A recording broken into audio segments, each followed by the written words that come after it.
Well, as you gather from my accent, I am from Glasgow in Scotland. So I suppose I was always interested in soldiers and soldiering, but I think that drove me to find out more about the Highland Scots. The reason was I was interested in them as people. Because of my own background, I wanted to know more about them. I actually am a Lowland Scot, not a Highland Scot. The only famous ancestor I have is a man called Andrew Allison, who actually fought the Highlanders at the Battle of Killiecrankie. He was a Covenanter and the Sheriff of Lanarkshire, and he formed a regiment called the Cameronians to fight the Highlanders. So there's no innate love here. I don't romanticise them. I think they're a very interesting group, but they're a tough group. They're complicated, difficult to write about, but they're important.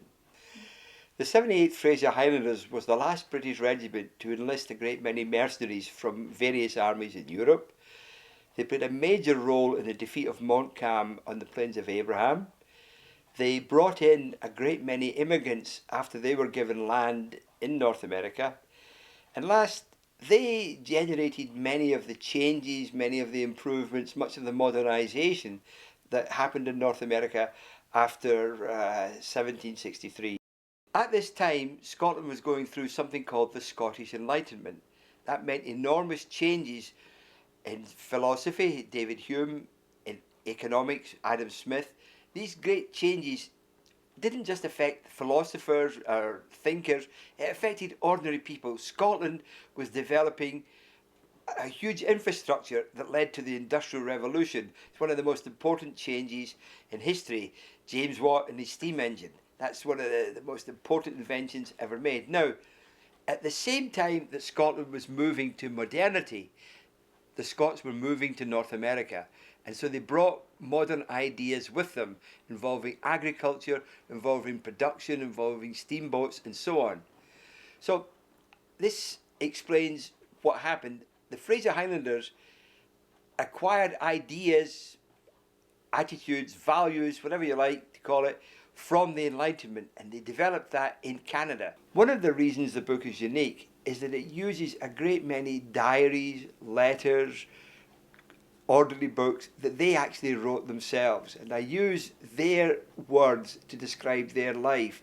It's written in wonderful 18th century language, so it's something that I think readers can appreciate.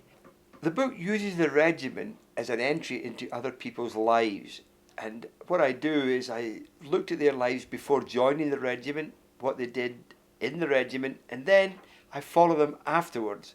It traces their lives. For example, one of the men, John Nairn, he joined the Dutch army, he fought in South America for the Dutch, he comes back to Britain, joins the 78th, fights in North America for Britain. He's given land, then in the American Revolution, he fights Benedict Arnold and is given even more land. So Nairn was one of the many success stories in this, but it comes out just by using the regiment as a framework to illustrate individual lives. Well, the book is written for the historians and the general reader. For example, the Scots brought the potato to Canada in 1763, but the interesting thing is they didn't just bring a plant, they brought 3 farmers and they conducted field trials to develop the best potato for North America. And indeed, they carried it right. Alexander Mackenzie took the potato right across to the Pacific. So when you eat your shepherd's pie today, you can thank these people. But there's a great many other interesting aspects of Canadian life that we can attribute to these men.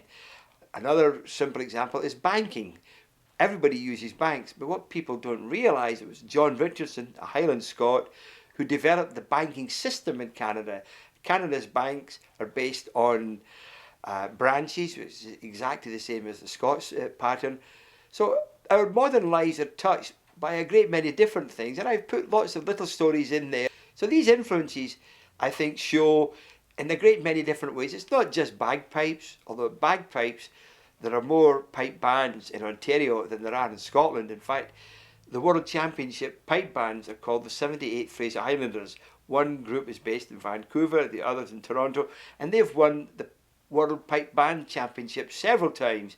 But I've grouped together a great deal of information, not just about these individuals in the 78th, but the impact they had, the relevance that they have for modern life. I think we're all interested in modernisation and change.